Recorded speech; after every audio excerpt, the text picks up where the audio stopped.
స్తుతిస్తూ ఉన్నాం, నిన్ను ఘనపరుస్తూ ఉన్నాము తండ్రి.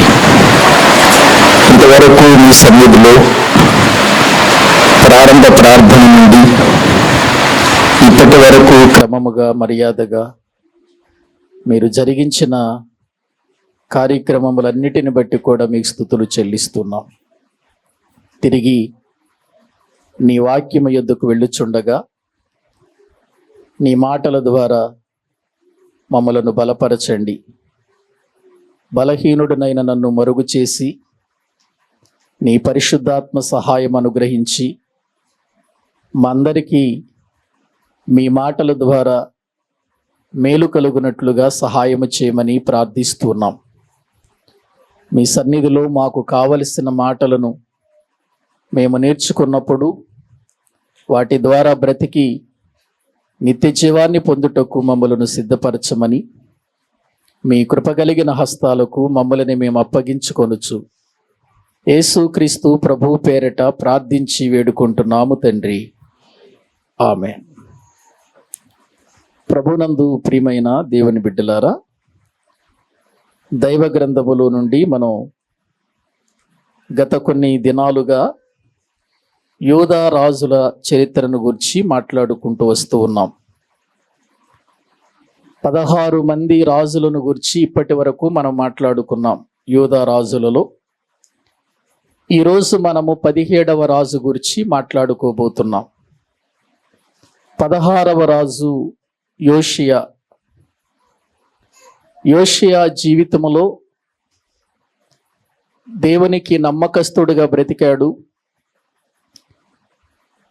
తన యొక్క బాల్యకాలములోనే అతడు రాజయ్యాడు. 8 సంవత్సరాల వయసులో రాజై అతడు చక్కని పరిపాలన చేశాడు. దేవునిలో కూడా చక్కగా బ్రతికాడు. దేవునికి మహిమకరమైన ఒక మంచి రాజుగా అతడు పేరు పొందినట్లుగా దైవ గ్రంథములో మనము చూచాం. కుడి ఎడమలకు ఎక్కడ కూడా తొలగిపోకుండా దేవుని కృపలో నడిచి దేవుని ధర్మశాస్త్రాన్ని అనుసరించి బ్రతికిన ఒక రాజుగా, ఆత్మీయుడిగా దైవ గ్రంథములో మనము చూసాం. అనవసరంగా అతడు ఒక విషయములో ప్రియులార తలదూర్చి తన ప్రాణాన్ని పోగొట్టుకున్నాడు యోషియా. దేవునికి నమ్మకస్తుడే గాని దేవునికి ఇష్టమైన జీవితాన్ని జీవించాడు, కానీ దేవుని కొరకు బ్రతికాడు. ఆఖరిలో ప్రియులార దేవునిలో నుండి దారి తప్పిపోలేదు, కానీ అతడు ఒక ఆలోచన బట్టి అతడు నెకో అనేటువంటి ఒక ఐగుప్తు రాజు యొక్క జీవితంలో అతడు వేరే ప్రాంతానికి యుద్ధానికి వెళుతున్నప్పుడు ఇతడు అనవసరంగా వెళ్ళి ఎదుర్కొని అతని చేతులు చనిపోయినట్లుగా లేఖనాలలో మనము చూస్తున్నాం. ఇక యోషియా చనిపోయిన తర్వాత అతని కుమారుడైన యెహోయాహాజు పరిపాలనలోకి వచ్చాడు. చూద్దాం రండి.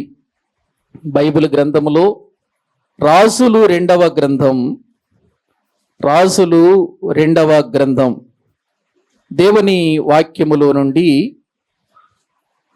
23వ అధ్యాయం. రాజులు 2వ గ్రంథం 23వ అధ్యాయము 31వ వచనము నుండి మనము కొన్ని మాటలు చదువుకుందాం. రాజులు 2వ గ్రంథం 23వ అధ్యాయం 31వ వచనము నుండి కొన్ని మాటలు చదువుకుందాం. యెహోయాహాజు ఏలనారంభించినప్పుడు 23 వాడై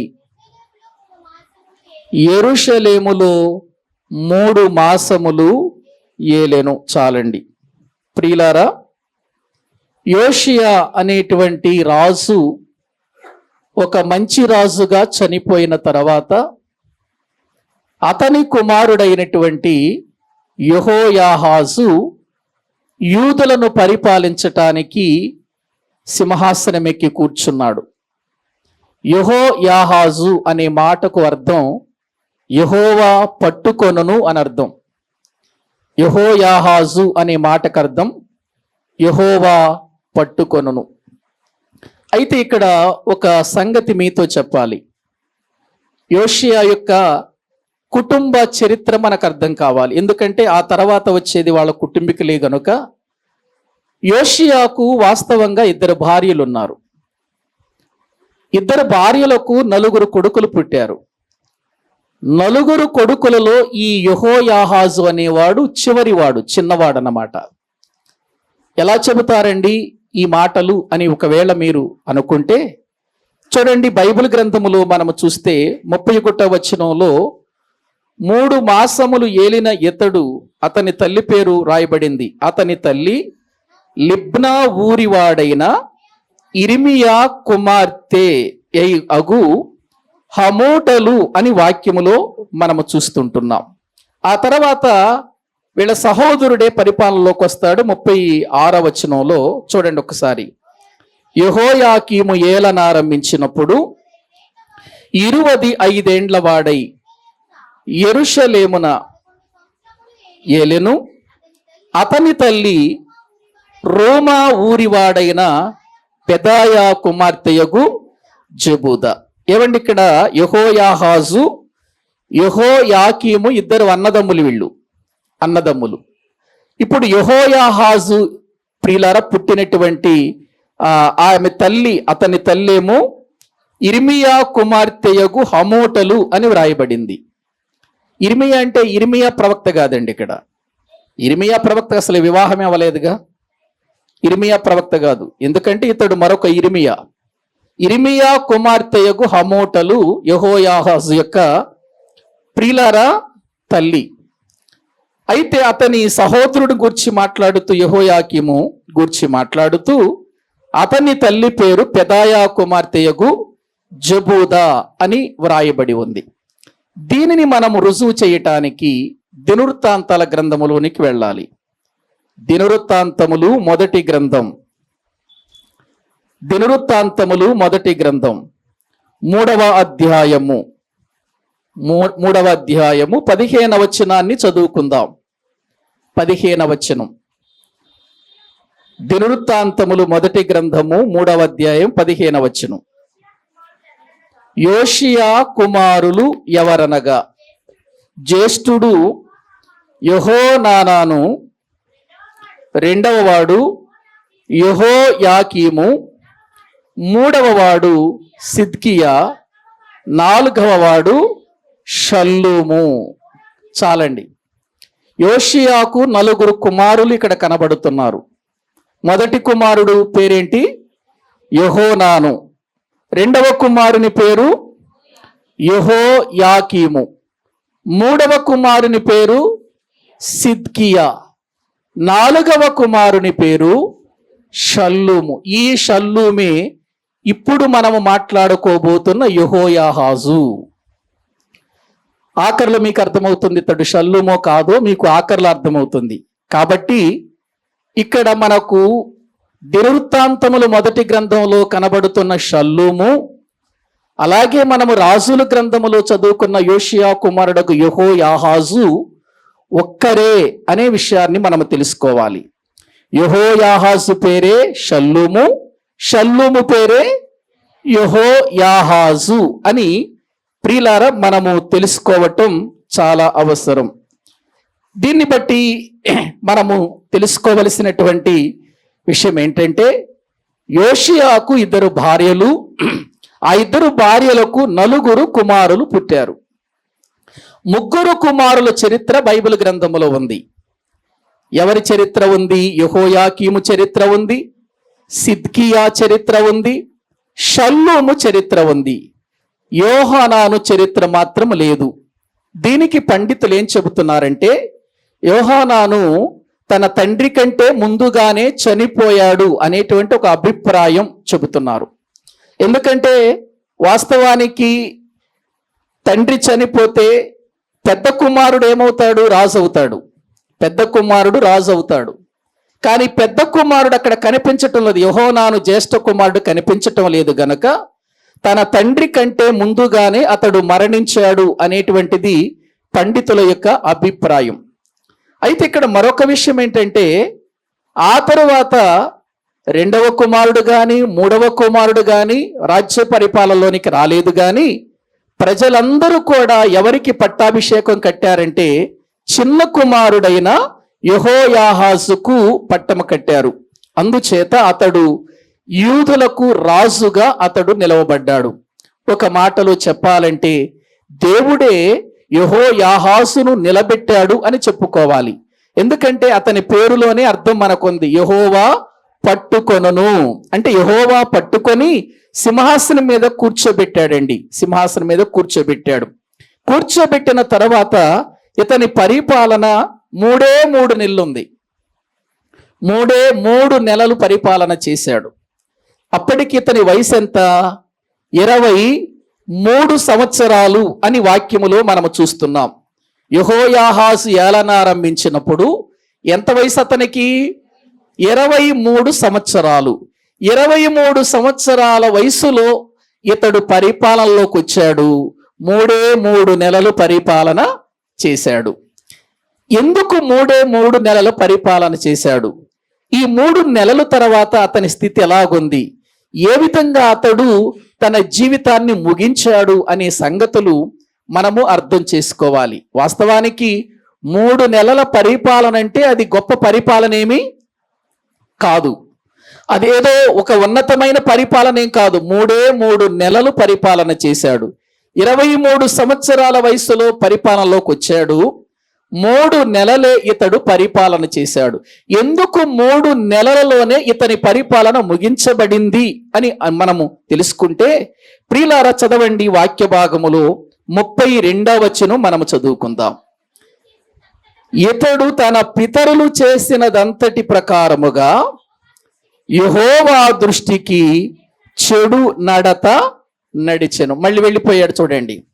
వీళ్ళ తండ్రి యోషియా 8 సంవత్సరాల వయసులో పరిపాలనలోకి వచ్చాడు. కుడి ఎడమలకు తిరగకుండా దేవుని ధర్మశాస్త్రాన్ని పాటిస్తూ దేవుని మందిరాన్ని బాగు చేసి ప్రజలను ఆరాధనలోనికి నడిపించి వారిని ఎంతో గొప్పగా దేవునికి దగ్గరగా చేసిన వాడు ఇతని తండ్రి యోషియా. కానీ ఇప్పుడు దేవుడు ఇతడు ఏదో వెలగబెడతాడని చెప్పేసి సింహాసనం మీద తన అన్నల కంటే తక్కువగా ఉన్న ఇతన్ని తీసుకొచ్చి కూర్చోబెడితే ఇతడు దేవునికి అనుకూలముగా నడవవలసిన వాడు. దేవుని ప్రణాళికలో నేనున్నాను, దేవుడు నన్ను ప్రేమించాడు, నా అన్నల కంటే నన్ను ముందు స్థానంలోనికి తీసుకొచ్చి ఈ సింహాసనం మీద కూర్చోబెట్టాడు అని కృతజ్ఞత కలిగి బ్రతకవలసిన ఇతడు కృతజ్ఞత లేనివాడిగా దేవుని యొక్క దృష్టికి ఏ నడత నడిచాడు? చెడు నడత నడిచిన వాడిగా దైవ గ్రంథములో మనము చూస్తున్నాం. ప్రియమైన దేవుని పిల్లలారా, ఇక యూదుల యొక్క రాజుల యొక్క చరిత్ర క్లైమాక్స్కి వచ్చేసింది చూడండి. ఇక ఎందుకంటే ఇతని తర్వాత ముగ్గురు రాజులు ఉంటారు. ఇతడు 17వ రాజు, ఇతని తర్వాత మొత్తం 20 మంది రాజులు. ఇక వీళ్ళ స్థితి ఏ గతికి వెళ్ళిపోతుందో మనము చూడబోతున్నాం. ఇక్కడ నుంచి స్టోరీ చాలా బాగుంటది, మీరు చాలా జాగ్రత్తగా వినాలి. ఇవి మనకు అవసరమైనటువంటి సంగతులు, ఇవి మనం తెలుసుకోవలసినటువంటి విషయాలు. ప్రియులారా, సౌలుతో ప్రారంభమైనటువంటి ఇశ్రాయేలు రాజ్యం రెహబాముతో 2 ముక్కలైపోయి ఇశ్రాయేలు రాజ్యముగా యూదా రాజ్యముగా పరిగణించబడింది. ఈ విధంగా ఇశ్రాయేలీలకు సపరేట్గా రాజులు, యూదులకు సపరేట్ రాజులు ఉన్నప్పటికీ వీరి దేవుడు ఒక్కడే, వీరి చట్టం ఒక్కటే, వీరి మార్గం అంతా ఒక్కటే అనే విషయాన్ని మనం మర్చిపోవద్దు. ఇశ్రాయేలీల రాజులు చెడు నడత నడిచినందువలన, దేవునికి విరోధముగా నడిచినందువలన, దేవుని మాట వినకపోయినందువలన వారిని అష్షూరు రాజుకు దేవుడు అప్పగించాడు. చెరలో ఉన్నారు ఇప్పుడు వాళ్ళు. అంటే ఇప్పుడు ఈ యెహోయాహాజు కాలానికి ఇశ్రాయేలీలందరూ ఎక్కడున్నారు చెప్పండి? అష్షూరు చెరలో ఉన్నారు. ప్రియులారా, యోషియా వచ్చిన సమయములో యోషియా మంచి పనులు చేశాడు, మంచిగా దేవునిలో నడిచాడు. అయినప్పటికీ కూడా దేవుడు అతని కంటే ముందున్నటువంటి రాజులు జరిగించిన చెడుతనాన్ని బట్టి ఈ రాజ్యాన్ని లేపేయాలనుకున్నాడు. కానీ యూదా రాజ్యములో యేసుక్రీస్తు ప్రభు అనే ఒక రాజు పుట్టాలి. అతడు సాత్వికుడుగా, అతడు నమ్మకస్తుడుగా, అతడు దేవుని మహిమపరిచేవాడిగా, ఇశ్రాయేలీలను సరియైన విధానములో పరిపాలించేవాడు ఈ యూదులలో నుండి రావాలి. అందుచేత దేవుడు ప్రియులారా కొంతమంది రాజులను బట్టి ఈ రాజ్యాన్ని నిలబెట్టాడు. ఆ తరువాత మళ్ళీ వచ్చినటువంటి రాజులు ఎంతగానో దేవుని యొక్క చట్టాన్ని మీరి బ్రతికారు. ఆ మీరి బ్రతికిన వారిలో ఇదిగో ఇతడు కూడా ఒకడు కనబడుతున్నాడు. ఎవరు అనంటే యెహోయాహాజు. నిజంగా అండి, తన తండ్రి ఎంత చక్కగా బ్రతికాడండి, ఎంత చక్కగా జీవించాడండి. 8 సంవత్సరాల చిన్న వయసు బాల్యకాలము నుండి అతడు మరణించేంత వరకు కూడా కుడి ఎడమలకు ఏం కాలేదు, అతడు తొలగిపోకుండా బ్రతికిన తన తండ్రి మార్గాన్ని అనుసరించవలసిన ఇతడు అంతకంటే ముందు చెడిపోయిన రాజులను అనుసరించి బ్రతుకుతున్నాడు. ఎంత విచారకరమైన విషయం. చెడు నడత అనుసరించి జీవిస్తున్నటువంటి ఇతని జీవితాన్ని చూచిన దేవుడు చాలా ప్రియుల బాధపడిపోయాడు. అంతే కదండి, దేవుని ఉద్దేశం వేరు, మనుషులు చేసేటువంటి పనులు వేరు. దేవుడు మనుషులకు ఏ విధముగా తీర్పు తీర్చాలో ఆయన తీర్పు తీరుస్తాడు.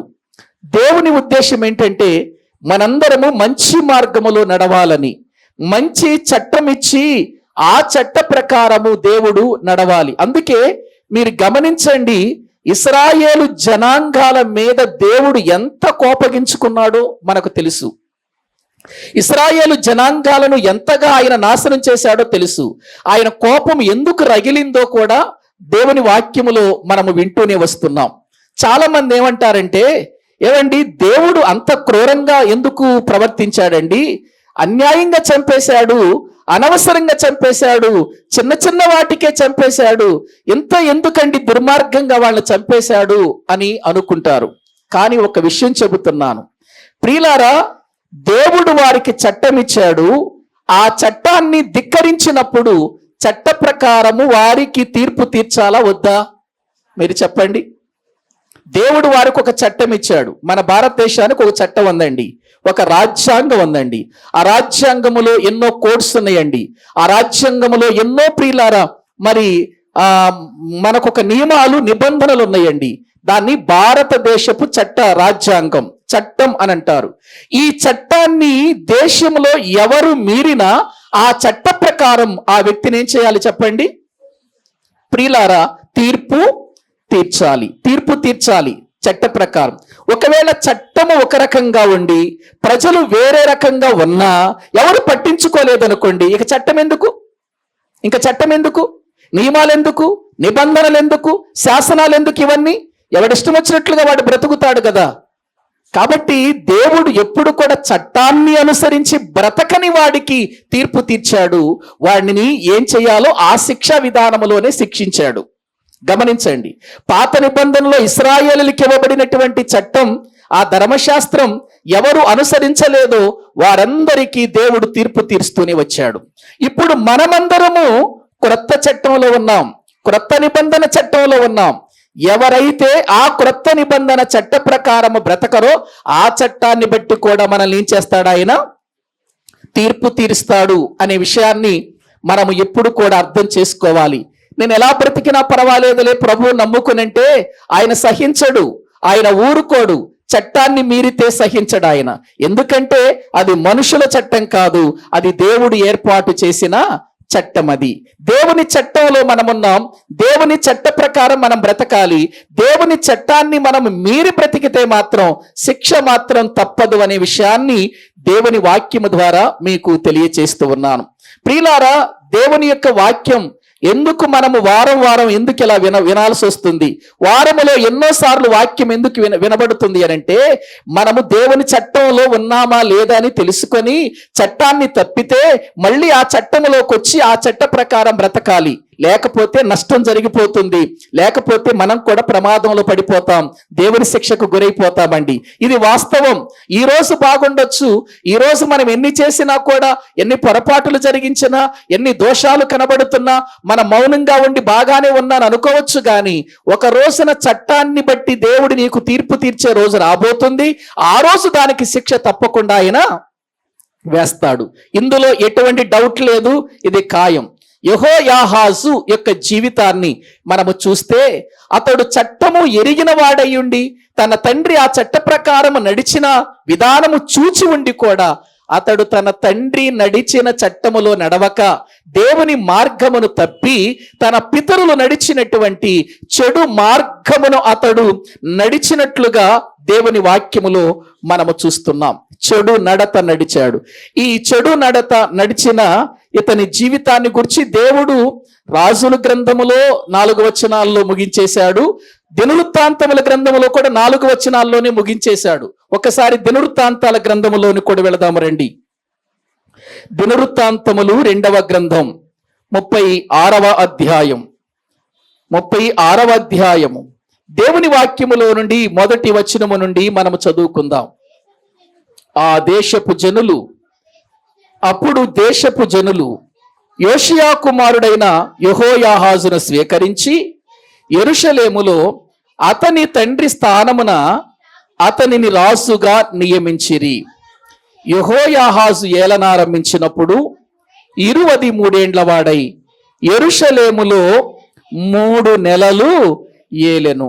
3 నెలలలో అతడు జరిగించిన చెడుతనము, అతడు జరిగించినటువంటి ప్రియులారా ఆ భయంకరమైనటువంటి దేవునికి విరోధమైన కార్యాలను బట్టి ఏ ప్రియులారా రాజైతే తన తండ్రి అయిన యోషియాను చంపాడో, ఏ రాజైతే యోషియాను చంపాడో ఇప్పుడు ఆ రాజును దేవుడు పంపిస్తున్నాడండి. యెరూషలేం యోధా వారి మీదకి ఆ రాజును పంపిస్తున్నాడు. ఆ రాజు పేరు ఫరో నెకో, ఐగుప్తు రాజు అన్నమాట. ఐగుప్తు రాజు ఫరో నెకో అనే వ్యక్తిని పంపిస్తున్నాడు. ఎందుకు? దేవుని మాట వినటం లేదు కదా, దేవుని మాట వినటం లేదు, దేవునికి వ్యతిరేకంగా నడుచుకుంటున్నాడు, చెడుతనాన్ని జరిగిస్తున్నాడు. కాబట్టి ఇక ఎక్కువ కాలం ఇతను ఉంచకూడదు అనుకున్న దేవుడు ఇప్పుడు ఏం చేశాడంటే ఆ ఫరో నెకోను పంపిస్తున్నాడు. చూడండి, ఇప్పుడు ఆయన వచ్చాడు. ఆయన ఏం చేస్తున్నాడో మీరు రాజుల గ్రంథములోనికి రండి, మనకు అర్థమవుతుంది. రాజుల గ్రంథం దేవుని వాక్య భాగములో మనము చూచినట్లయితే ప్రియులారా 33వ వచనాన్ని మనము చదువుకుందాం. ఇతడు యెరూషలేములో ఏలుబడి చెయ్యకుండా ఫరో నెకో హమాతు దేశమందున్న రిబ్లా పట్టణమందు అతనిని బంధకములలో ఉంచి దేశము మీద 10 మణుగుల వెండిని 2 మణుగుల బంగారమును పన్నుగా నిర్ణయించి. చాలండి, చూడండి ఇక్కడ ఏం జరుగుతుంది. ఫరో నెకో అనే రాజు ఇప్పుడు యూదుల మీదకు వచ్చేశాడు. అంటే యెహోయాహాజు మీదకు యుద్ధానికి వచ్చాడు. యుద్ధానికి వచ్చినప్పుడు ఏం జరుగుతుంది? అతన్ని బంధించాడు అని ఉంది. చూడండి అక్కడ ఉందా ఏవండి, అతన్ని బంధకములలో ఉంచి అనే మాట మనం చూస్తున్నాం. అదేంటి? ఇతడు రాజు కదా, ఇతడు అధికారము కలిగిన వాడు కదా, ఇతడు యూదులకు రాజుగా పరిపాలన చేస్తున్నాడు కదా, ఎవరో ఒక రాజు వచ్చి ఇతన్ని బంధకాల్లో ఉంచటం ఏంటి అని అంటే అప్పటికే యూదా దేశం ఐగుప్తు దేశానికి బానిసలుగా ఉన్నారు. ఎందుకని తన తండ్రి అయినటువంటి యోషియాను చంపాడు గనుక ఇప్పుడు యూదా దేశమంతా ఎవరి స్వాధీనములో ఉంది? పై వచనాలు చదవండి, మీకు అర్థమవుతుంది. పై వచనాలు దేవుని వాక్యములో 29వ వచనాన్ని చదువుకుందాం. 29వ వచనం. అతని దినముల యందు ఐగుప్తు రాజైన ఫరో నెకో అష్షూరు రాజుతో యుద్ధము చేయుటకై యూఫ్రటీసు నది దగ్గరకు వెళ్ళుచుండగా తన్ను ఎదుర్కొన వచ్చిన రాజైన యోషియాను మెగుద్దో దగ్గర కనుగొని అతనిని చంపెను. ఎవరిని చంపారు? యూదా రాజైన యోషియాను ఐగుప్తు రాజైన ఫరో నెకో చంపేశాడు కదా. ఇప్పుడు చెప్పండి, ఒక రాజ్యము మీద మరొక రాజ్యము గెలిచిందంటే ఓడిపోయిన రాజ్యము గెలిచిన రాజ్యానికి ఎట్లా ఉంటది? అంతే కదా, అప్పగించబడుతుంది కదా.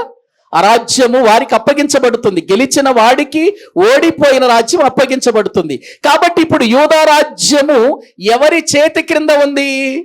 ఐగుప్తు రాజైన ఫరో నెకో చేతి క్రింద ఉందన్నమాట.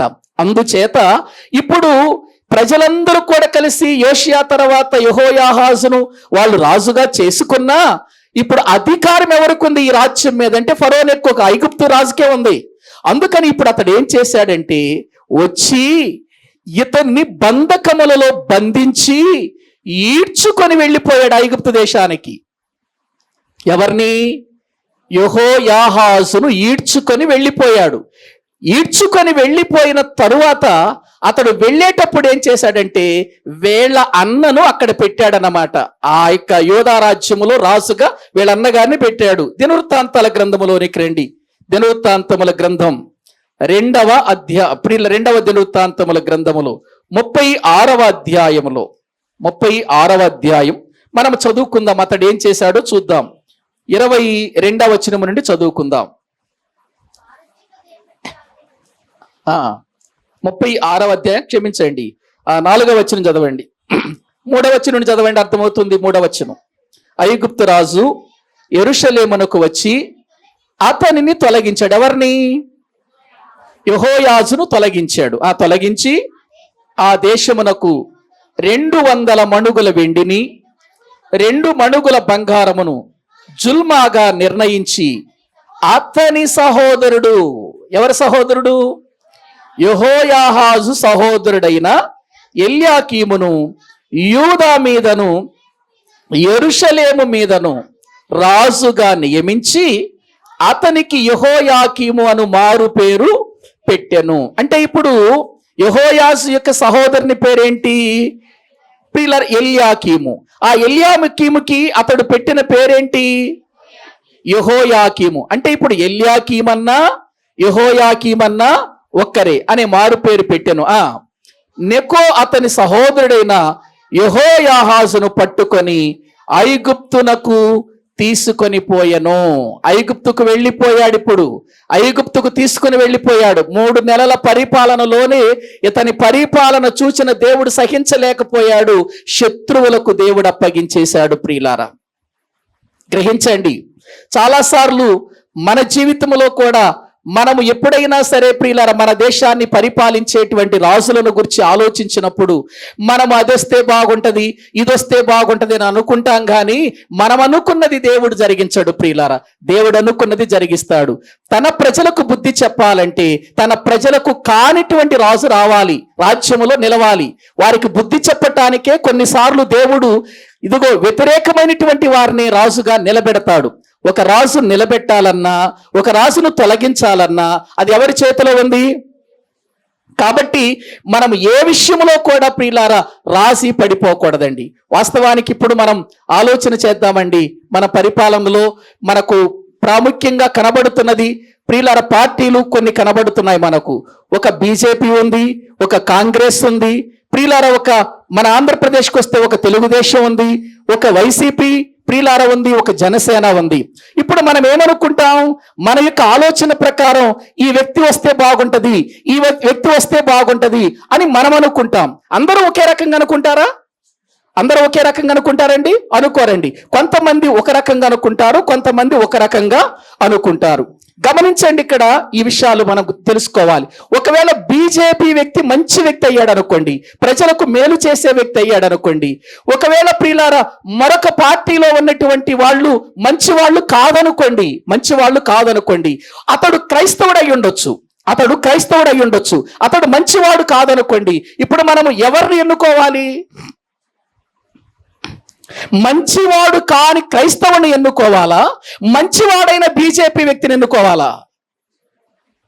మంచివాడైన బీజేపీ వ్యక్తిని ఎన్నుకోవాలి. అతడు మంచివాడు గనుక, అతడు క్రైస్తవుడు కాదని మనం వదిలిపెట్టేయాలా అతని వ్యక్తిని? అతడు మంచి జరిగిస్తున్నప్పుడు, మంచి చేస్తాడనుకున్నప్పుడు ఆ వ్యక్తి మంచి జరిగిస్తున్నాడు గనక మనము ప్రియులారా ఏ పార్టీలో ఉన్నటువంటి వారినైనా మనం ఏం చేయాలి? అంగీకరించాలి. మంచి వ్యక్తిని అంగీకరిస్తాం. ఒకవేళ అతడు క్రైస్తవుడయ్యుండి న్యాయం చేయని వాడైతే, సరైనటువంటి వ్యక్తి కాకపోతే, దేవునికి ఇష్టమైన వాడు కాకుండా బ్రతికితే ఆ వ్యక్తిని మనము యాక్సెప్ట్ చేయాల్సిన అవసరం లేదు. ఎందుకంటే ఏ వ్యక్తిని నిర్ణయించాలో, ఎవరిని పెట్టాలో ఎవరికి తెలుసు చెప్పండి? దేవునికే తెలుసు. సర్వాధికారి అయిన దేవుడు. కాబట్టి మనం ఏదో ప్రియులారా మన జీవితాలలో మనం అనుకున్నటువంటి విధానంలో కాదు, దేవుడు అనుకున్న పద్ధతిలోనే జరిగించాలని మనము ప్రార్థించాలి. అదే మనము కోరుకోవాలి. ప్రియులారా, ఈ మధ్య కాలంలో ఒక ప్రియులారా సేవకుడు నాతో చెబుతున్నాడు, పాస్టర్ గారు నేను మిమ్మల్ని ఒక ప్రశ్న వేస్తాను, దానికి మీరు సమాధానం చెప్పాలన్నాడు. ఏంటంటే ఒక పాస్టర్స్ మీటింగ్ జరిగింది ఒక చోట. ఆ మీటింగ్ లో నేను ఉన్నాను. అక్కడ అందరూ కూడా బీజేపీ పోవాలి, బీజేపీ ఉండకూడదని బహుబలంగా ప్రార్థన చేస్తున్నారండి. అది ఖచ్చితమేనా అని అన్నాడు. మనం ఎప్పుడు కూడా అలా ప్రార్థన చేయకూడదయ్యా. ఒకే ఒక మాట చెప్పాను నేను, ప్రభువా మా దేశానికి ఎవరు అవసరం అనుకుంటే, ఏ పార్టీ వాళ్ళు మా దేశానికి ఉపయోగం అనుకుంటే, లేదు ఒకవేళ మాకు బుద్ధి చెప్పాలి అనేటువంటి ఒక విధానం ఉంటే, ప్రభువా వాళ్ళనే మాకు రాజులుగా చేయమని మనం ప్రార్థించాలి తప్ప ఏదో ఒకటి తీసేయి ఒకటి ఉంచాలి అని మనం అనుకోకూడదు. ఎందుకంటే ఆ నిర్ణయం మన దగ్గర లేదు. ఆ నిర్ణయం ఎవరి దగ్గర ఉంది? దేవుని దగ్గర ఉంది. దేవుడు కొన్నిసార్లు మనకు వ్యతిరేకమైనటువంటి వారినే ఉంచుతాడు. చాలా మంది క్రైస్తవులు మాట్లాడుకునే మాటలు ఏంటంటే, బీజేపీ వస్తే మనకు శ్రమలండి, మనకు బాధలండి, మన హింసిస్తారండి, మన కొడతారండి, చర్చిలను పడగొడతారండి అని అంటారు. వాస్తవం జరగాలి కదా, మరి అవి జరగాలి కదా. అవి దేవుని వాక్యం ఏం చెబుతుంది?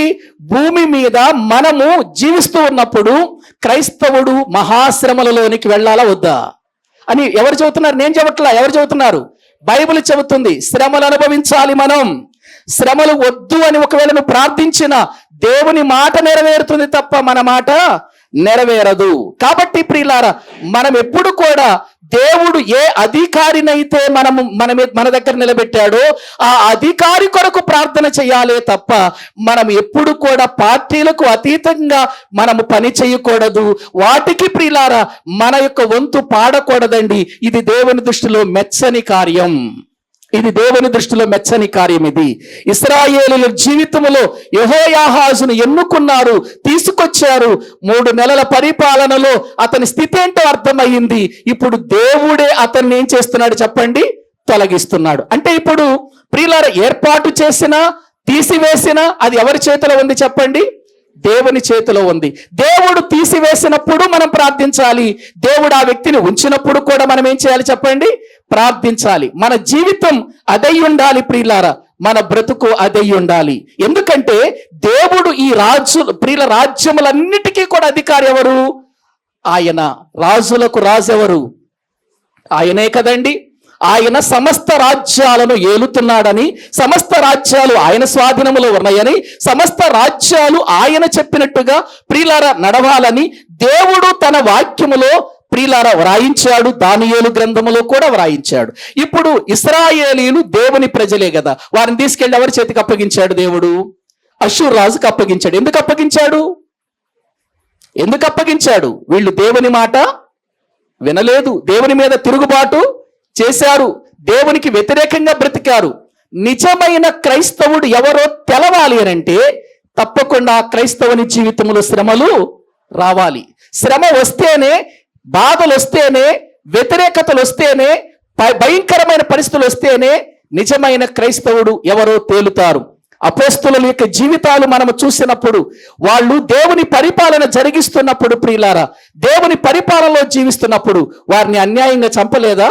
ఏమండి, అపోస్తలులలో ఒక్క యోహాను గారు తప్ప మిగిలిన వారందరినీ కూడా హత్య చేయటం జరగలేదా?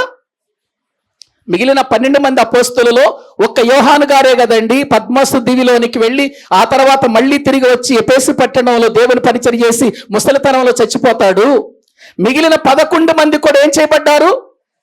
చంపబడ్డారు. శ్రమల్లోనికి వెళ్ళారు. ఆ శ్రమల్లో కూడా నిలిచారు, రుజువు చేసుకున్నారు మేము దేవుని పిల్లలమని. మనం కూడా అంతే. ఈ రాజ్యాలు మనకు శాశ్వతం కాదు. ఈ రాజ్యాలలో మనకు శ్రమలు వస్తాయి, కష్టాలు వస్తాయి, ఇరుకులు వస్తాయి, ఇబ్బందులు వస్తాయి. అయినా నిలిచి ప్రభు కొరకు చనిపోతే నిత్య జీవాన్ని పొందుకుంటాం. అదే మన ధ్యేయమై ఉండాలి ప్రియులారా. గమనించండి, యెహోయాహాజు దేవుని మాట విననందు వలన ఇప్పుడు దేవుడు ఎవరిని రేపాడంటే అన్యరాజు అయినటువంటి ఫరోనెకోను రేపి తీసుకొచ్చి ఈ యొక్క యెహోయాహాజును పట్టుకొని బంధించి ఎక్కడ తీసుకెళ్ళిపోతున్నాడు?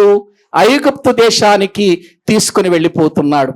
దీని గూర్చి యిర్మీయా ప్రవచించిన ప్రవచనం ఒకటి చదవాలి ఇప్పుడు మనం. ఎందుకు? యోషియా కాలములోనే 13వ సంవత్సరములో యిర్మీయా ప్రవచించటానికి వచ్చాడు కదా. ప్రవక్త ఎవరున్నారు?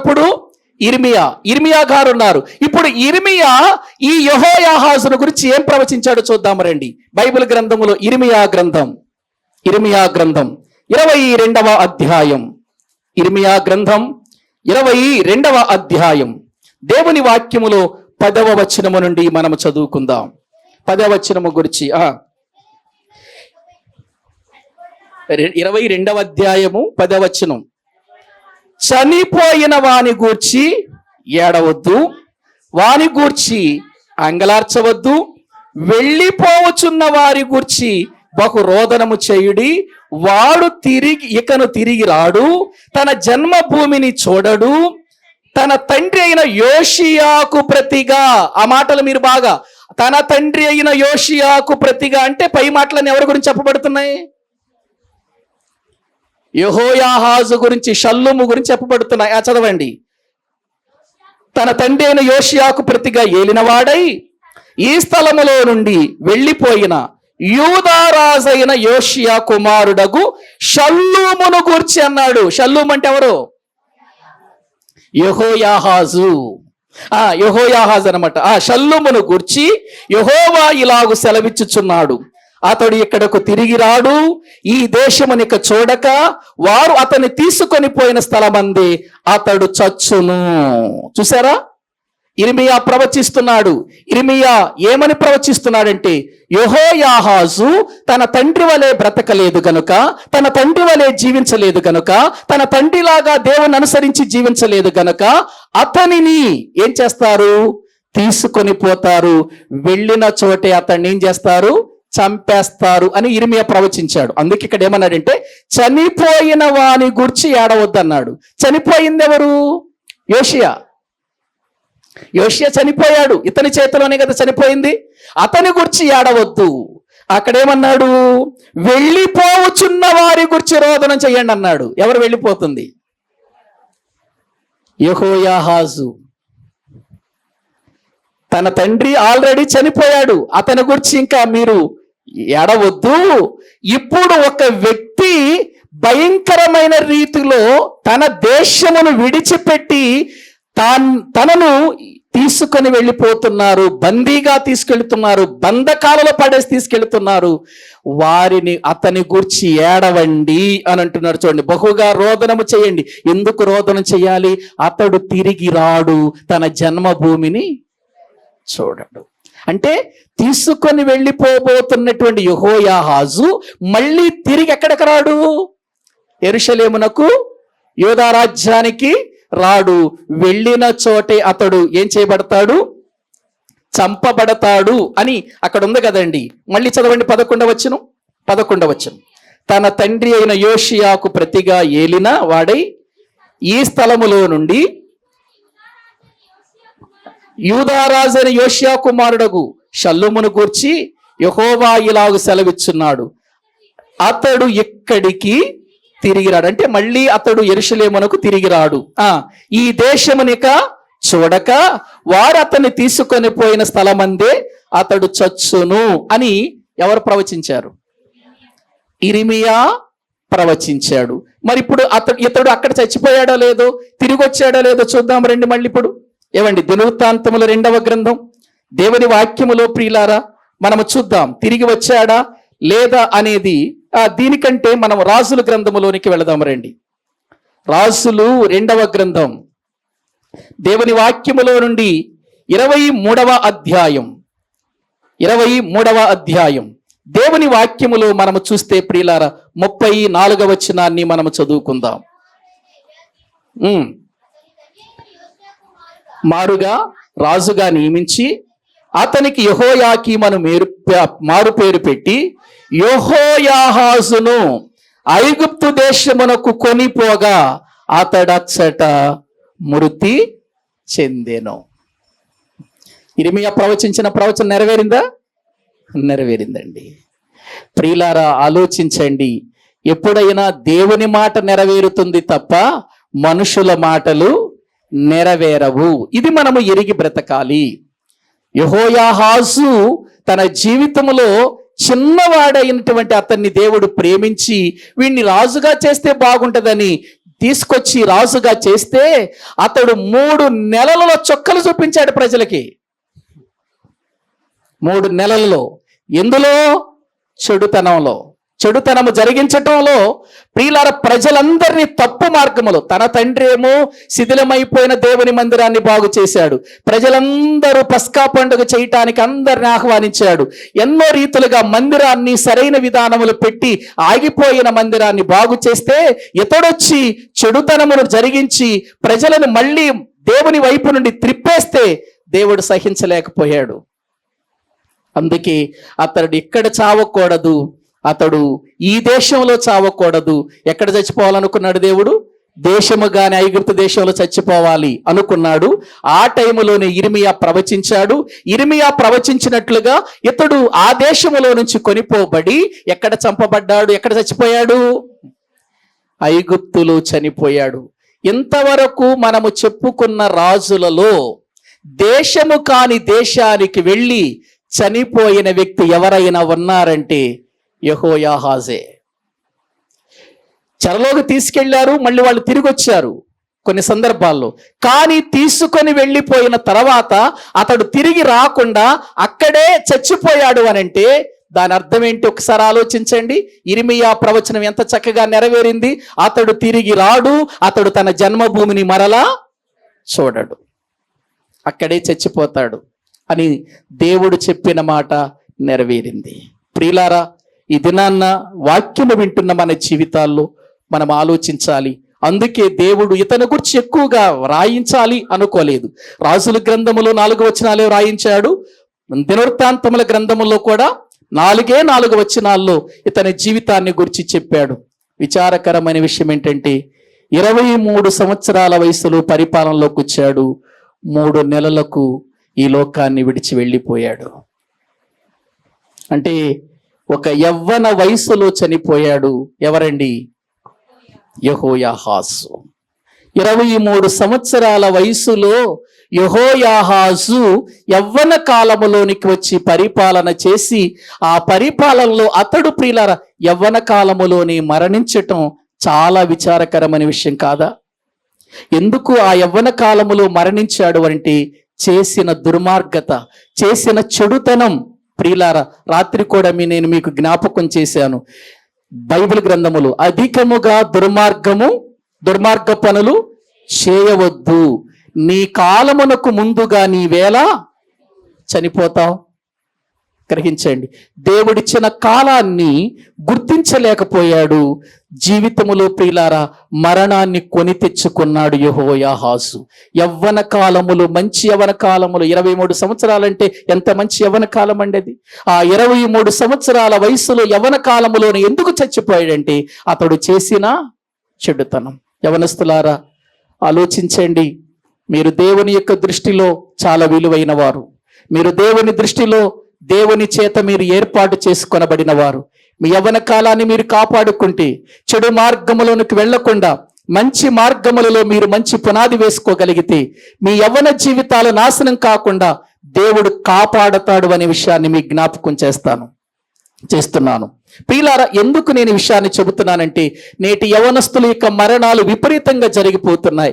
భయంకరమైనటువంటి పాపానికి గురైపోతున్నారు, చెడుతనానికి గురైపోతున్నారు. తల్లిదండ్రుల మాట వినక, పెద్దల మాట వినక, దేవుని మాట అసలే వినక జీవితాలను నాశనము చేసుకుంటూ యవ్వన కాలములోనే తన తల్లిదండ్రుల కళ్ళ ఎదుటే మరణిస్తున్నటువంటి వారు ఎంతో మంది ఉన్నారు. ప్రియులారా, ఇదిగో మీరు అలా కాకూడదని నేను మనవి చేస్తూ ఉన్నాను. మీరు దుర్మార్గ పనుల దగ్గరికి వెళ్ళొద్దు, మీరు చెడు మార్గములలో అనుసరించి మీరు జీవించవద్దు.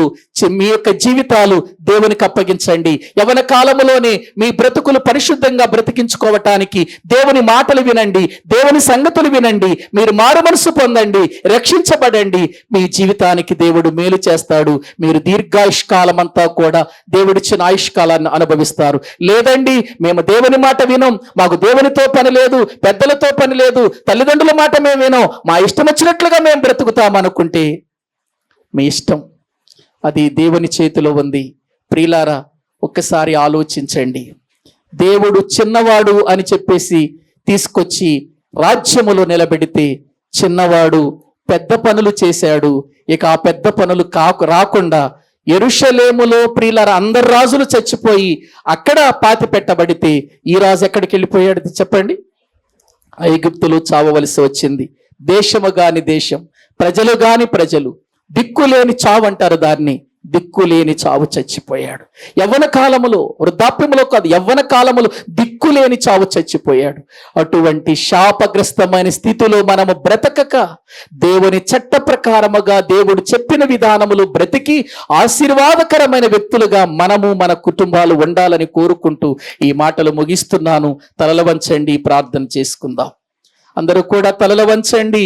ప్రభు సన్నిధిలో మనం ప్రార్థన చేసుకుందాం. ప్రియమైన దేవుని పిల్లలారా, ఈ దినాన్న వాక్యము వింటున్న మనము ఆలోచించాలి. తండ్రి మంచి మార్గములో జీవిస్తే కొడుకు మార్గం తప్పాడు. ప్రియులారా, మార్గము సరి చేసుకుంటాడేమోనని అవకాశం ఇచ్చాడు, కానీ ఆ మార్గములోనికి రాలేదు. అందుకే దేవుడు అతన్ని ఉంచదలుచుకోలేదు. అతన్ని వేరే రాజుకు అప్పగించేశాడు. అతన్ని బంధించి ప్రజల ముందే తీసుకెళ్ళిపోతున్నాడు. తీసుకుని వెళ్ళిపోయిన తర్వాత ఆ ఐగుప్తు దేశములో దిక్కు లేనటువంటి వాడిగా చనిపోయాడు యెహోయాహాజు. ఎందుకు ఈ శాపం? ఎందుకు ఈ భయంకరమైన పరిస్థితులు? ప్రియులారా, దేవుని మాట విననందువలననే కదా. ప్రియమైన యవనస్తుడా, ప్రియమైన యవనస్తురాలా, మీ యవ్వన కాలము దేవునికి చాలా విలువైనది. దేవుడు మీ యవ్వనాన్ని బట్టి ఎంతో ఆనందిస్తున్నాడు. మీరు మంచి మార్గములో నడిస్తే, మంచి విధానములో మీ జీవితాలు మీరు కనుక నడిపించుకోగలిగితే మీరు దీవెనకరముగా మారుతారు. మీ బ్రతుకులను నాశనం చేసుకోవద్దు. మీ బ్రతుకులను లోకము వైపు, పాపం వైపు త్రిప్పుకొని మీ జీవితాలను ఇదిగో దేవుని శాపానికి గురి చేసుకోవద్దు. మీరు దేవుని హస్తాల క్రింద దీవెనకరమైన వ్యక్తులుగా ఉండాలని దేవుడు ఆశిస్తూ ఉన్నాడు. ప్రియమైనటువంటి మీ తల్లిదండ్రులు ప్రార్థన చేస్తున్నారు.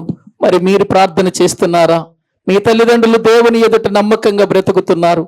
మరి మీరు అలా బ్రతకగలుగుతున్నారా? మీ తల్లిదండ్రులు దేవుని నమ్మి అనుసరించి జీవిస్తున్నప్పుడు మీరెందుకు మీ తల్లిదండ్రులను చూసి వారి మార్గములో నడవలేకపోతున్నారు? ఎందుకు మీరు చెడు మార్గములోనికి వెళుతున్నారు? నాశనాన్ని కొని తెచ్చుకోవటానికే తప్ప దాని వలన ఏ ప్రయోజనం ఉండదు. యెహోయాహాజు యొక్క జీవితం మీరు విన్నారు కదా, చూశారు కదా, ఎటువంటి పరిస్థితికి వెళ్ళిపోయిందో ఆలోచించండి. ఇదిగో ఈ దినాన్న ప్రభు మనందరితో మాట్లాడుతున్నాడు, మన జీవితాలతో మాట్లాడుతున్నాడు. చెడుతనము ఆయన ఎదుట ఏ మాత్రము కూడా సహించని కార్యం అది. చెడుతనము జరిగించినప్పుడు దేవుడు ఏ విషయములో కూడా రాజీ పడడు. ప్రియులారా, ఒకవేళ ఏ చెడుతనము మనలో ఉన్నా అది తొలగించుకోమంటున్నాడు. యెరూషలేమా, నీ చెడుతనమును తొలగించుకొని నువ్వు మారు మనసు పొందుము అని అంటున్నాడు. నీ చెడుతనమును విడిచిపెట్టు అంటున్నాడు. నీ చెడుతనమును తొలగించుకో, నీ చెడుతనము నుండి తొలగిపోయి నీవు దేవుని మార్గములోనికి రా అని దేవుడు చెబుతున్నాడు. ఈరోజు మనల్ని కూడా అదే చెబుతున్నాడు. నీ చెడుతనమే నిన్ను నాశనం చేస్తుంది. నీ చెడుతనమే నిన్ను శాపగ్రస్తునిగా మారుస్తుంది. నీ చెడుతనమే నీ బ్రతుకును నిత్య నరకం పాలు చేస్తుంది. ఆ చెడుతనమును విడిచిపెట్టి మంచి మార్గములో, దేవుని మార్గములో నువ్వు నడవగలిగితే దేవుడు నిన్ను ప్రేమిస్తాడు. దేవుడు నిన్ను దీవిస్తాడు. ఒక మంచి మార్గములో ఉంచుతాడు. అటువంటి మార్గములో మన జీవితాలు నడిపించుకోవటానికి, మనము చెడు మార్గములోనికి వెళ్ళక మంచి మార్గములో జీవించటానికి మనలను మనము దేవునికి అప్పగించుకుందాం. ప్రార్థన చేసుకుందాం. ప్రార్థన. పరిశుద్ధుడైన తండ్రి, ప్రేమ కలిగిన ప్రభువా, మీ వందనాలు చెల్లిస్తూ ఉన్నాం. నీ మహాప్రేమను బట్టి, నీ ఉన్నతమైన కృపను బట్టి నాయన మీ సన్నిధానములో చేరి ఈ రీతిగా నిన్ను స్తుతించటానికి, నిన్ను గణపరచటానికి మీరు మాకు అనుగ్రహించిన ఈ మంచి అవకాశాన్ని బట్టి మీకు వందనాలు. తండ్రి, యూదారాజులను గురించి మాట్లాడుతూ ఎన్నో సంగతులు మాకు తెలియచేస్తున్నారయ్యా. మేము బాగుపడాలని, మేము నాశన కూపములోనికి వెళ్ళకూడదని మీరు ఆశపడుతున్నారు. అందుకే ఈ వందనాలు చెల్లిస్తున్నాం. ఇంకా ఎంతో మంది జీవితాలు ఇంకా నాశన కూపములోనే కొనసాగుతూ ఉండగా మీ మాటల ద్వారా వారిని మీ వైపుకు ఆకర్షించండి. శిక్ష రాకముందే నాయన, మీ ఉగ్రత రాకమునిపే వారు జీవితాలు మార్చుకోవటానికి కృపచూపమని మేము ప్రార్థన చేస్తున్నాం. ఈ సమయములో మా కొరకై యవ్వన కాలములో తన జీవితాన్ని అప్పగించిన నీ కుమారుడైన యేసుక్రీస్తు యొక్క శిలువ మరణాన్ని మేము జ్ఞాపకం చేసుకుంటున్నాం. ఆ మరణం, ఆ త్యాగం ఎంత ఉన్నతమైనదో మేము తెలుసుకొని నాయన మా యవ్వన జీవితాలు కూడా మీకు సమర్పించి బ్రతుకునట్లుగా ప్రతి ఒక్కరు యొక్క జీవితాలు నీ వైపు చూచునట్లుగా తగిన సహాయము చేయమని ప్రార్థిస్తున్నాం. ప్రభు శరీరం, ప్రభు రక్తము మా మధ్యలో ఉండగా దానిని మేము తిని త్రాగుచుండగా మీకిష్టమైన వారిగా ఈ లోకములో జీవించి మీకిష్టమైనటువంటి జీవితాన్ని ముగించి నీకిష్టమైనటువంటి వారిగా మేము నీ యొద్దకు చేరగలుగునట్లు మమ్మలను చేయమని మీ చేతులకు మమ్మలను మేము అప్పగించుకొనొచ్చు యేసు క్రీస్తు ప్రభు పేరట ప్రార్థించి స్తుతించి వేడుకుంటున్నాము తండ్రి. ఆమేన్. మన తండ్రి అయిన దేవుని ప్రేమ, ఆయన కుమారుడైన యేసు క్రీస్తు వారి కృప, పరిశుద్ధాత్మ నిత్య సహాయము సన్నిధి ఇక్కడ కూడిన మనకును సకల పరిశుద్ధులకును సదాకాలము తోడయుండి నడిపించునుగాక. ఆమేన్. అందరికీ వందనాలండి.